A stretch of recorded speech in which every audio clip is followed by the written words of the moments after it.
டேஸ்டியான egg onion pepper fry எப்படி பண்ணலாங்கிறத பார்க்கலாம் வாங்க. ஆயில், கடுகு, கடலைப்பருப்பு, உளுந்தம்பருப்பு, பச்சை மிளகாய், கருவேப்பிலை, வெங்காயம்,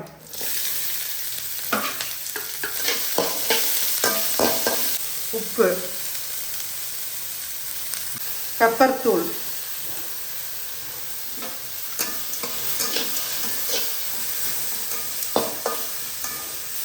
வேக வச்ச முட்டையை கட் பண்ணியிருக்கிறோம். இப்போ ஆனியனுக்குள்ள வச்சுக்கலாம்.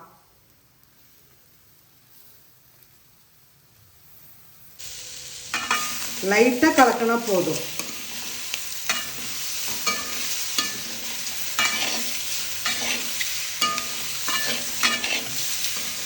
மலைச்சாரல் மாதிரி கொத்தமல்லி தலையை மேலால தூவி விட்டுறலாம்.